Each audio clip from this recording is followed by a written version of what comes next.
En Foco.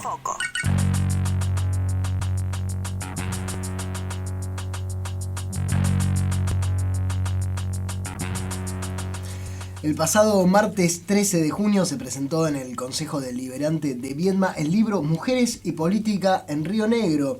Un libro editorial UNRN, que es una compilación de estudios sobre las condiciones de acceso y participación política de las mujeres en Río Negro desde la recuperación de la democracia hasta hoy, hasta la actualidad. Y hoy en Foco nos visita justamente su autora y compiladora de este libro, este último libro editorial UNRN, que es Mariana Rulli, investigadora de la UNI. ¿Cómo estás, Mariana? Bienvenida a Foco, bienvenida al piso de Foco, además. Muy bien, muchas gracias y gracias por invitarme. Bueno, felicitaciones por esta nueva publicación, por este nuevo trabajo. Vamos a decir que esto también incluye trabajos de un montón de gente, ¿no? Vamos a nombrarlos porque no son tantos y vale la pena. Está Lucía Gadano también participando, Berenice Anaya, Julia del Carmen, Paola Escobar, Javier Torres Molina y Magda de los Ríos Reyes, que nunca sé si es de los Ríos o es Reyes, Magda. De los Ríos. Le mandamos un saludo y felicitaciones para todos ellos también. Bueno, ¿cómo fue la presentación de este material ayer? En realidad esto lo estaban escuchando el viernes, pero estamos grabando y esto fue ayer, en el Deliberante. Bueno, la verdad que fue muy motivador porque, como señalaba ayer, la presentación del libro para nosotros no es un punto de llegada, o sea, no terminó el proyecto.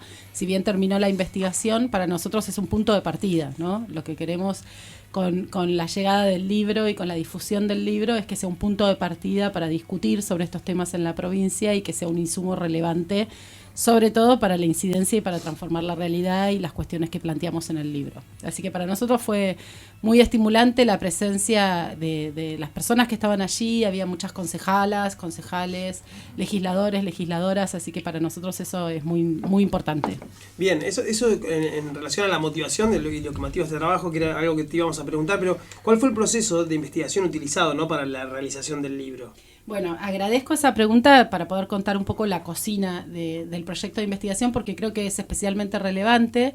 Este libro se hizo en el marco de un proyecto de investigación financiado por la Universidad Nacional de Río Negro y con investigadores de la universidad y estudiantes de la universidad que a través de distintos dispositivos como las becas, los trabajos finales, los trabajos de posgrado fueron participando en la investigación. Y esto es importante porque, nuestra universidad está empezando a cosechar esos frutos, ¿no?, que tienen que ver con la producción de conocimientos situados en nuestra realidad y sobre nuestra provincia. Entonces, para nosotros eso es muy importante.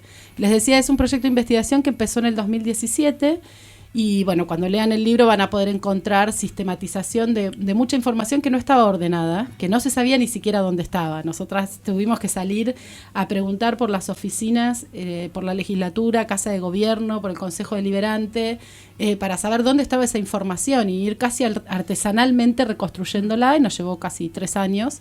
Y además, el corazón del libro, digo yo, son las entrevistas a mujeres políticas. Entrevistamos a mujeres en toda la provincia que se dedicaron a la política en todo este periodo histórico, desde el 83 hasta la actualidad, y eso también es muy importante porque recuperamos las voces de esas experiencias y sobre esas palabras y esos testimonios pudimos construir también la parte cualitativa de la investigación. Claro, que es re importante. Uno agarra el libro, lo ojea y lo que tiene es mucho dato sistematizado, mucho cuadro, mucha comparación, que está buenísimo, pero también está este componente cualitativo, este sentir, esta vivencia que también está buenísima. Hace un poco más de un mes estuvimos charlando con Dora Barranco, socióloga referente indiscutida del movimiento feminista, acá en este mismo programa, y nos ratificaba, nos insistía en esto. Chicos, no hay ninguna actividad humana que no pueda ser desarrollada por mujeres. Parece una obviedad, pero hay que decirlo, decía ella. Sin embargo, la política como actividad ha sido sigue siendo un lugar donde las mujeres tienen que abrirse paso. ¿Cuál es, después de terminar este libro, la evaluación que se hace en relación a este recorrido? ¿Por qué las mujeres encuentran obstáculos en esta actividad, en este área? Bueno, primero decir que este libro se está presentando en los 40 años de democracia, ¿no?, en este año 2023, en el medio de un proceso electoral. Terminamos el proceso electoral provincial, pero estamos en este momento en un proceso electoral nacional, y entonces es muy importante esta pregunta que haces en este contexto, sobre todo porque es un momento de evaluación, ¿no? Y de ver cuáles son las deudas y los desafíos de los próximos años. La primera conclusión o hallazgo del libro es que, por supuesto, en Río Negro la participación política de las mujeres ha tenido similar trayectoria como en otras provincias y a nivel nacional, pero con algunas distinciones. Por supuesto que es el poder legislativo el ámbito en donde las mujeres han incrementado su participación. Yo decía ayer que había 36 legisladores en 1983 y solo 3 eran mujeres. Si vamos ahora aquí a Saavedra y Rivadavia, vamos a encontrar de los 46 legisladores, 20 mujeres. Claro. Es decir, cómo ha aumentado la participación de las mujeres.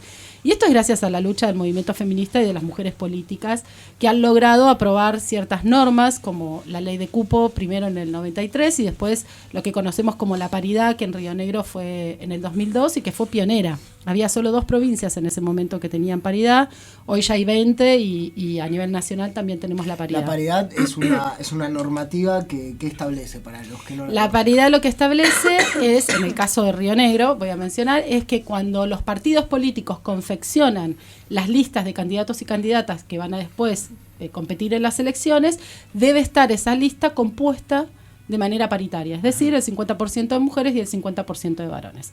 Vos me preguntabas cuáles son los obstáculos. Bueno, echa la ley, echa la trampa, sí, por supuesto. Y entonces aquí... A veces tenemos leyes muy buenas, de hecho el Río Negro es pionera en un montón de normativa, sin embargo no siempre se aplica como... No siempre se aplica, se cumple, se implementa, pero también hay un cumplimiento que nosotros llamamos el cumplimiento minimalista de la norma. Claro. Es decir, ¿qué hacen los partidos políticos? Y por eso es importante estudiarlos y en el libro le dedicamos un capítulo especial para los partidos políticos.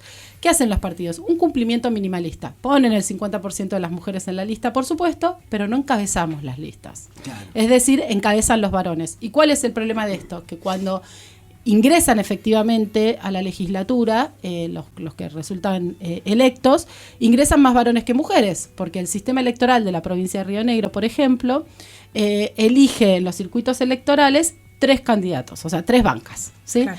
Y entonces, si el partido A pone un varón, una mujer, un varón, y el partido B hace lo mismo, de esos 3 van a entrar 2 varones y una mujer.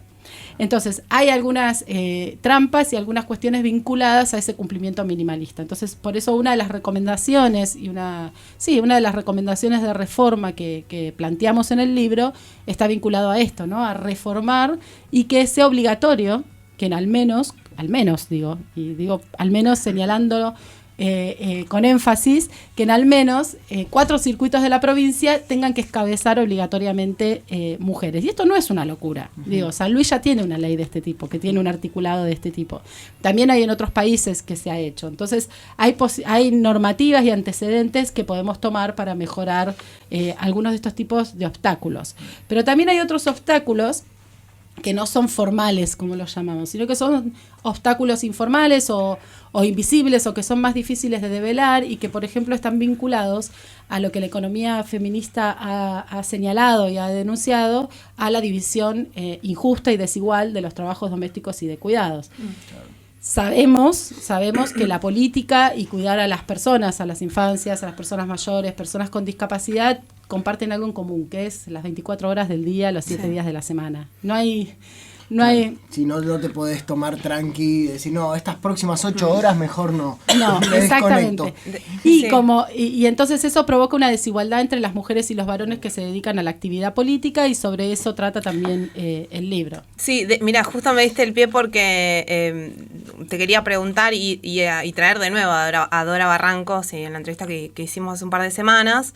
Ella nos dijo que que la ley de cuidado integral que se está tratando en el Congreso, una ley que se presentó el año pasado, que está como muy a la expectativa, es como la normativa que de alguna forma permitiría que las mujeres pudieran alzarse en otras cosas, ¿no? Dejar de tener estos lugares mínimos en todos los aspectos de la vida, ¿no? No solamente, en este caso, en el político. Y también en el libro, perdón, hay un libro que se dedica especialmente, como decías vos, a los cuidados y la política, se llama, ¿no? ¿Cómo se llama el capítulo? Sí, Madres y Biopolíticas. Madres y Biopolíticas. Y digo, me parece que es sumamente necesario que esto salga ya, digo, porque justamente, como decía Dora, va a darnos base para empezar a implementar otras políticas para las mujeres. Uh-huh. Sí, en el libro se recogen muchas experiencias vinculadas a esto a través de las voces de las mujeres que les decía. Una mujer nos contaba en una de las entrevistas que cuando se estaba confeccionando la lista para concejalas o concejales en su municipio, estaba tercera en la lista, en la mesa de negociación, se fue a buscar a los chicos a la escuela y cuando volvió estaba novena. Entonces digo, esto es como un ejemplo, ¿no?, que yo siempre traigo para contarles lo que fue surgiendo en estas entrevistas. O por supuesto que había mujeres que estaban embarazadas durante sus periodos legislativos y que no había ningún mecanismo de licencia para esas mujeres y que si se tomaban más de 3 meses podían llegar a perder su banca si no participaban en las sesiones durante 3 meses. Entonces estas son discusiones que son muy, muy importantes para dar, y también las vinculadas a la violencia política también que sufrimos las mujeres en estos ámbitos. Mariana, estamos hablando con Mariana Rulli, que es investigadora de la UNRN y también la autora compiladora de Mujeres y Política en Río Negro desde 1983 hasta hoy, hasta la actualidad. Es el nuevo libro de la editorial UNRN. Bueno, ella es como la coordinadora de todo este trabajo. Hacen un desglose también, porque uno habla de política y parece que fuera una cosa uniforme. En realidad no es lo mismo, por ejemplo, hablar del área legislativa, ejecutiva, judicial. Tampoco es lo mismo integrar la cartera de ministerial de gobierno en determinadas áreas que en otras. ¿Qué conclusiones pudieron sacar en este sentido? ¿Hay algunas áreas de gobierno que son más amistosas, más que le han allanado el camino a la participación de las mujeres, o es más parejo? ¿Cómo es? Bueno, empecé a hablar por lo bueno, ¿no? En el ámbito legislativo. Acá es donde nos metemos en problemas. Sí. En el ámbito legislativo, donde las mujeres hemos incrementado nuestra participación, como les decía, a través de normativas, pero por supuesto que el Poder Ejecutivo ni el escenario del Poder Judicial es el mismo. El Poder Ejecutivo en la provincia de Río Negro sabemos que una sola vez fue ocupado por una mujer, que es la actual gobernadora de nuestra provincia, y yo rescataba ayer que, salvo en el caso de Álvarez Guerrero, que fue el primer gobernador en el 83 después de la transición a la democracia, es la primera vez que una gobernadora o gobernador no va a renovar su mandato. Digo, eso como uno de los datos para señalar. También un dato que no está en el libro, pero que lo traigo. Desde el 83 hasta la actualidad, hubo 261 cargos de gobernador y gobernadoras en las 24 provincias. O sea, 261 veces hubo gobernadores, ¿no? Por supuesto que hay muchos que han sido reelectos y son las mismas personas. De esos 261 cargos, solo 11 veces fueron ocupados por mujeres. De esas 11 veces son 7 mujeres que han sido gobernadoras. En la actualidad, de las 24 provincias en nuestro país, contando la ciudad autónoma, ¿no?, por supuesto, de Buenos Aires, solo 2 gobernadoras mujeres, Arabela Carreras en nuestra provincia y Alicia Kirchner en Santa Cruz. Y si están siguiendo los últimos super domingos electorales de abril en adelante, como fue el domingo pasado, se habrán dado cuenta que no hay muchas posibilidades de que tengamos muchas más gobernadoras mujeres en el próximo periodo, ¿no?, ejecutivo. Entonces, por un lado eso, ¿no?, qué lugares ocupamos las mujeres en los ejecutivos, en el ejecutivo, en la gobernación, que no es un cargo menor, porque es el cargo más importante después del presidente de la nación, ¿no?, en términos de decisiones políticas y de presupuesto y etcétera, ¿no? Y en segundo lugar, al analizar el Ejecutivo, una de las cosas que hay que mirar son los cargos no electivos, es decir, qué lugares ocupamos en los gabinetes y cuántas, ¿no? No solo cuántas, sino también qué lugares. En el recorrido histórico que hicimos en este libro encontramos que solo una vez, en el segundo mandato de Miguel Sáiz, hubo 37% de mujeres, es decir, ese famoso techo de cristal del 30%, 30 y monedas. Después nunca más hubo más del 37% de mujeres en el gabinete. Y a lo que me preguntabas, Camilo, respecto de qué lugares ocupamos, bueno, por supuesto que ocupamos esos lugares que están vinculados a los estereotipos y a los roles, ¿no?, que cumplimos las mujeres en la sociedad. Entonces son los ministerios de Desarrollo Social, Salud, Educación, Turismo y Deporte. Y yo no estoy diciendo que estos lugares no sean importantes, por el contrario, yo creo que son de los más importantes, pero también es muy importante participar en otros espacios, que son, por ejemplo, los espacios en donde se toman las decisiones económicas, las decisiones vinculadas a gobierno, las decisiones vinculadas a cuestiones y asuntos legales, y esto sucede lo mismo no solo en el ámbito del Ejecutivo, sino también en el Legislativo. Nos basta con dar una vuelta por la legislatura y ver quiénes son los presidentes de las comisiones de estos temas. Con algunas excepciones, no ha habido mujeres en asuntos constitucionales, por ejemplo. Pero bueno, esto también es importante decirlo y señalarlo. No solo cuántas mujeres ingresan, sino también qué lugares ocupan una vez que accedemos. Si somos las autoridades, si somos las presidentas de bloque, ¿no? Si estamos participando en esos espacios, tanto en el legislativo como en el Poder Ejecutivo. El Poder Judicial también es un escenario en el que aún le falta muchísimo para avanzar. Y hay un dato, creo que de nuestra provincia, que lo ilustra claramente. Desde 1957, que nuestra provincia es provincia, solo hubo 4 mujeres que ocuparon una silla en el Superior Tribunal de Justicia. 4 mujeres. ¿Desde el 87? Desde el 57. Ah, 57. Desde el 57, si no me equivoco, son en total 35 varones fueron jueces del Superior Tribunal de Justicia y 4 mujeres, ¿sí? Bueno. De esas 4, 3 desde el 83. Y de esas 3 que están desde el 83, 2 son las que están ocupando una silla hoy en el Superior Tribunal de Justicia. Mariana, a propósito de lo que es el último periodo de la participación feminista, podríamos decir que hay como una oleada en el último tiempo de participación feminista, de reavivarse de los debates, de todo lo que viene pasando desde 2015 con Ni Una Menos, algunas leyes anteriores como la ley igualitario, que es de por ahí de 2010, ¿no? 11, lo que es la ley de interrupción voluntaria del embarazo, la IVE, la ley de aborto. Entonces hay un montón de debates que se vienen dando, hay un montón de discusiones que se vienen dando, hay un reavivarse de la perspectiva de género a nivel conversación popular, a nivel redes sociales, a nivel cultura popular. Esto lo vemos. Algunas tienen un correlato en leyes, pero esto se traduce en cargos formales, en ocupar posiciones formales, en nuevas dirigentes, nuevos cuadros políticos, también en la política que se hace en los partidos políticos, no solamente en ocupar lugares en el Estado.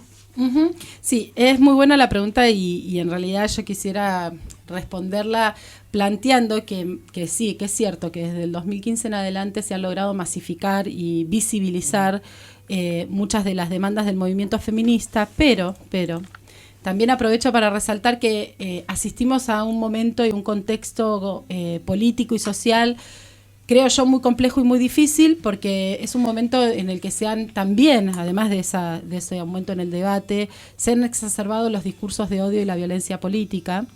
Hay una profunda persistencia e incluso ampliación de las desigualdades.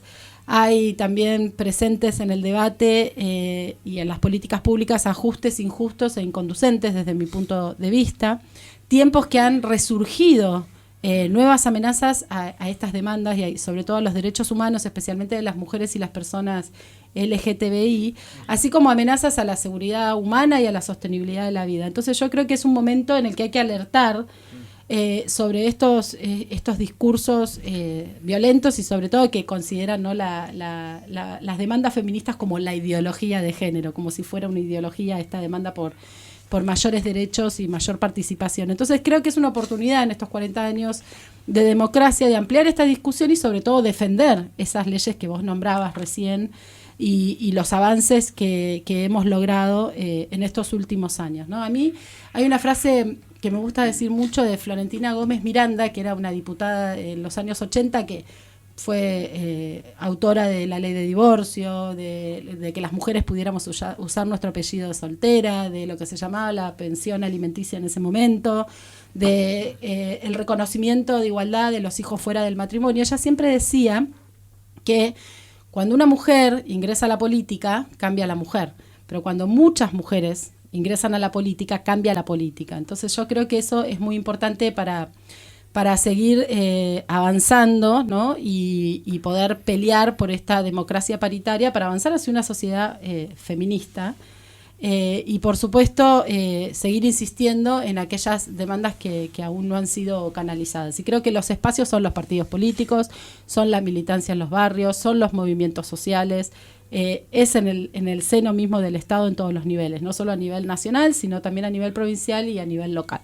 Un poco lo estás diciendo, y yo creo que para cerrar nos sirve también por ahí entender, después de la realización del trabajo de investigación y de la realización del libro, ¿qué acciones se piensan desde el libro o ahora charlando acá, ¿no? ¿Qué acciones te parece que son necesarias para fomentar una mayor equidad en la participación de las mujeres en la política, sobre todo en la región? Bueno, algunas concretas que están en el libro que tienen que ver con modificar o crear una nueva ley de paridad en la provincia de Río Negro. No tenemos ley de paridad, sino que tenemos un artículo en el Código Electoral.